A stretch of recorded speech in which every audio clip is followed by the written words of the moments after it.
Well, great to be back on pitch side. Lots to look forward to in today's play. There was an action-packed day yesterday, day one of this test match, and Pakistan were very much in the driver's seat with the kind of batting performances that we saw from them. They'll be looking to build on this total. South Africa will be looking to make some early inroads. With me, I've got Sean Pollock, and Ramiz Raja joins us on pitch side. A huge welcome to both of you. A huge welcome to Ramiz as well, because it's your first time here in this test match on pitch side. Ramiz, Pakistan, the happier camp yesterday overall? Clearly, yes. I was expecting this pitch to be around a 250 target for Pakistan with the bat, because it had that abrasiveness, it had cracks and all, but they batted brilliantly. I thought those two partnerships really worked extremely well for them, and they had this positive intent as well to go with a game plan that worked extremely well. Yeah, the game plan definitely worked well for them. In terms of South Africa, they had the best start that they could ask for, with Rabada making that key inroad at the top, but they couldn't really control the game. Yeah, I mean, as you say, I mean, when you get put into the field, I think they've been very disappointed about not winning the toss. But to get a wicket in the third delivery, all of a sudden you're buoyed and you think, okay. I think more importantly was when they had them 199 for 5, that they would have wanted just to force home that advantage and try and pick up another. Then you're into the bowlers and you can maybe limit the damage that was done. But now Pakistan in a wonderful position, 315. These two have played so well in this partnership. You do think that if they do some damage here this morning, it could be almost a case in point where South Africa have a lot of work to do. Anything over 350, 400, we would have thought on day one would have been a formidable total to get. But there was that brief little period with a score on 199, 3 wickets fell, and South Africa would have thought, okay, hold on, maybe we can turn this around. Imamul Haq was brilliant yesterday. You know, he's making a comeback, and we've seen how he scored runs in domestic and county as well. And he spoke about that in his interview yesterday as well, Ramiz, that, you know, it sort of helped him get that confidence. What did you make of his innings? Yeah, I mean, there's no rustiness, and he looked to be in charge. And I like the way he approached the innings also, because when you're making a comeback, there's so many demons that work in the mind, and you don't know, you know, what if I don't hit the target? What if I get out early? And I mean, the South African fielding was also a bit off. I mean, they dropped 4 catches, and that allowed Pakistan breathe in period. They came back strongly. But I mean, this was really special from him, because he had a game plan. He plays spin extremely well, so that's an added bonus for Pakistan. As an opener, you want openers to feed off fast bowling, but also to be well equipped to play spin on spinning tracks. And I think that is where he gave Pakistan a huge advantage. Absolutely, it was a great performance by him, but he was really well supported by Shan Masood. And we've spoken about how he sort of struggled for runs at the top order, but he did really well yesterday. He did brilliantly, yeah. I mean, we mentioned in the show last night that it's such a surprise that he averages just over 30, because he's a better cricketer than that. I mean, he showed it. It was at the crease early. You win the toss as captain, you decide you'll have a bat first, next thing, third delivery, you've got to come to the crease. So the way he mixed it up, I thought he looked so controlled. He played the spinners well, and initially when they came on, the spinners, he was the one who took the attack to them, said, hey, you're not going to just settle into your lines and lengths. I'm going to put you under pressure. I'm going to reverse sweep you. And he kind of set the tone for the team for the rest of the day. So I thought that performance, I think both of them will be disappointed they didn't go and get a big score, because they'd kind of done all the hard work, and you felt like they were really settled in. That partnership had built. One of them should have got 100. So Zen, a couple of things can happen to you if you're asked to lead a side. You know, you can subside as an individual, or you can rise your, or raise your game. And I think Shan Masood's batting and his overall, cricket has improved dramatically ever since he's become Pakistan's leader. You know, that series win against England has given him a lot of hope, and now he looks a confident player. I think the numbers will improve. I mean, when you're able to score runs, Polly, you know, it always helps your captaincy and leadership as well. You know, leading from the front, you know, it does help your game overall. It does. I mean, from my side, I was an all-rounder, so I kind of had a chance to maybe get some runs or take some wickets and influence things and try and lead from that perspective. He's only got the one discipline, so there's almost more pressure on his shoulders. But as Ramiz said, he's taken on that responsibility, and he's almost grown with the role of being captain. And there's nothing better. You win the toss, first of all, you go back to the dressing room, it's half-halves all around. You've got them and batting, first of all. And then secondly, you get to the crease, you lost an early wicket, you calm the nerves down, and you get involved and get a score. So, I mean, from a captaincy perspective, that was perfect. Now he can just focus on what he has to do from a field setting position, which bowlers to come in. and he's kind of set the test match up because of his individual skills being good as well. Yeah, one hopes that he can continue his form with the bat as well. Now, we saw that yesterday the pitch was obviously on the drier side, but largely good for batting. How is it going to fare today? Let's find out from Amir Suhail.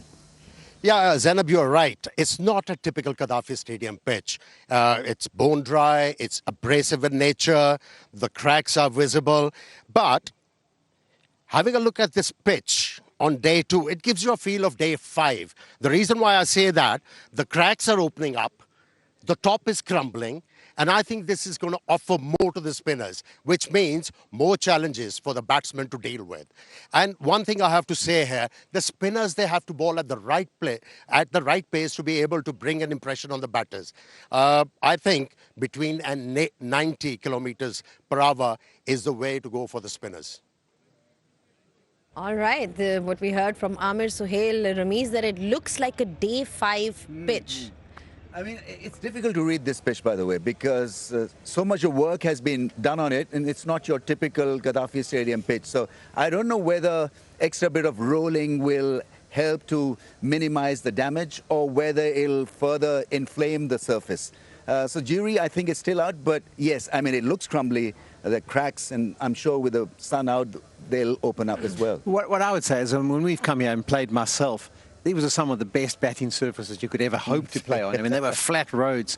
But you can see from the example out there to this morning when we had a look is that the spinners have left little marks. Even from when the ball's pitched on the hard part of the surface, it's just made a little bit of bruising, which means that it's just a little more abrasive and it's gripping in the pitch. So plenty for the spinners to work with. I'm fascinated to see how Pakistan will go about their business, both their fast bowlers and their spinners. And South Africa will be able to apply themselves once they've got rid of these another 5 wickets. Well, one guy who weathered that challenge yesterday in these conditions was Mohammad Rizwan. Often, a lot has been spoken about his form, but generally we've seen in Test cricket, he's quite the fighter. Time to hear his thoughts now. Last जो championships का जो circle था उसमें हमारे पास अच्छे achievements थे, जिस तरह इंग्लैंड को यहाँ पे पाकिस्तान में उस टाइम सीरीज जीती अल्हम्दुलिल्लाह, और वो तो चैंपियन ही है। वो चैंपियन होके आए हुए तो एटलीस्ट उन पे इस चीज़ का होगा थोड़ा सा प्रेशर अपने टाइटल को डिफेंड करने का, एक मैच लेके जाने का, क्योंकि एक 2 साल का प्रोसेस है। तो ऑब्वियसली उन पे भी है, और ये भी नहीं बोलना चाहिए कि हमारे भी होम कंडीशन है, हमारे भी एक्सपेक्टेशन हमारे से यहाँ पे लोगों के अच्छे हैं, और मगर माशाल्लाह उम्मीद है कि एक जो सीरीज होगी काफ़ी मज़े वाली सीरीज होगी इंशाल्लाह। पर्सनली देखिए, मैं इस चीज़ पे बिलीव करता हूँ कि जो कंडीशन आप किसी और के लिए बनाते हो आपके लिए भी चैलेंजिंग ही होते हैं। कभी भी ऐसे नहीं होता कि जब आप अवे जाते हैं तो हाँ, यहाँ बस थोड़ा सा बाउंस का फ़र्क होता है हमेशा से, क्योंकि उनकी लो बाउंस और हमारे लिए मतलब हाई बाउंस, इसका फ़र्क होता है हमेशा से, और ये थोड़ा सा प्रॉब्लम करता है एज ए बैट्समैन। आपको इसको ही इसका कोई सोल्यूशन निकालना पड़ता है।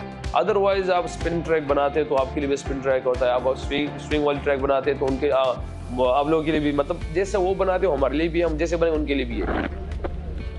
तो देखिए, हमारी बैट्समैनों की हम अक्सर आपस में बात करते रहते हैं कि जैसे पाकिस्तान में ट्रैक बन रहा है तो सबके सामने है कि ये 180, 190, 200 का ही है। तो जितने बैट्समैन हम समझ रहे थे कि यार टेस्ट क्रिकेट में हमारे पहले देखा जाता था तो 400, 500 रन होते थे, तो अभी फ़ौरन एक स्पिन ट्रैक पे आपके ऑब्वियसली आपके बैट्समैनों और मुखालिफिन जो मुखालिफ बैट्समैन है ऑब्वियसली उनका जो टारगेट है वो नीचे आएगा, तो बैट्समैन उससे स्ट्रगल करते हैं, और ये लगने में तो अजीब ही लगता है क्योंकि आपके 4, 5, 6 इनिंग्स चले जाते हैं, क्योंकि डिफ़िकल्ट कंडीशन, डिफ़िकल्ट ट्रैक्स आप बनाते हैं। तो बहरहाल अगर आप एज ए बैट्समैन अपने आप को माइनस करें, निकाल दिया अपने आप को, टीम गोल में देखा जाए तो इस चीज़ पे फिर ज़्यादा खुशी होती है जब आप कोई चीज़ अचीव कर रहे हैं, जैसे स्पेशली हमने इंग्लैंड के खिलाफ किया।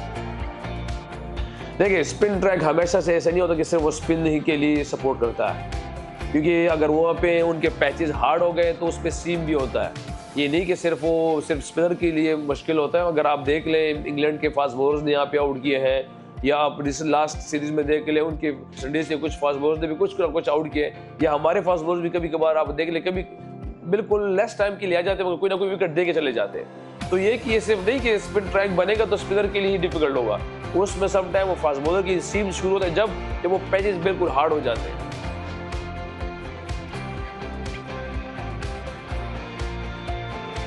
मेरा पहले ही टेस्ट मैच था जिसमें पहली बॉल पे मैं आउट हुआ था, वो कभी भूला नहीं जाता, और क्योंकि बहुत टाइम बाद ना उसका क्या कहते हैं टाइम बाद मुझे मौका मिला था, लंबा अरसा मैंने उसके लिए वेट किया था, और जब मौका मिला तो पहले ही बॉल में उसने बाउंसर किया। और हालांकि इस मैच से पहले ही न्यूजीलैंड ने हमारे बैट्समैनों को बाउंसर पे ही थोड़े से आउट किए थे। तो मिकी आर्थर ने मुझसे पूछा भी था, गन फ्लावर ने बैटिंग कोच, उसने कहा था कि रिजवान अगर वो बाउंसर करेंगे, मैं क्या बाउंसर तो मैं छोड़ता नहीं किसी हाल में भी, वो पहला करे या आखिरी करे, मैं तो खेलने जाऊंगा ही जाऊंगा। पर वो मेरी लक ऐसी थी क्योंकि वो नॉट टॉप एज था ना इनसाइड एज, तो बिल्कुल मिडल ही हुआ है जाके बाउंड्री पे कैच हुआ है। तो ये है कि कुछ चीज़ें आपके हाथ में ऐसी नहीं होती, मगर आप उसके लिए सोचते हो, फिर बाद में भी ना आप रियलाइज़ करते हैं कि यार वो शायद इतना लंबे अरसे बाद मुझे मौका मिला, और वो भी फिर शायद अल्लाह ने यही किस्मत में लिखा था कि मेरा इम्तिहान था। तो वह थोड़ा सा ये है कि उससे बहुत कुछ सीखा भी है, और अल्हम्दुलिल्लाह वो थोड़ा सा ज़हन में रहता है। Well, he certainly got a lot of grit and character about the way he goes about his game, and one can hope that he can convert his score into a big one. Take a short break. Catch you guys just in a bit.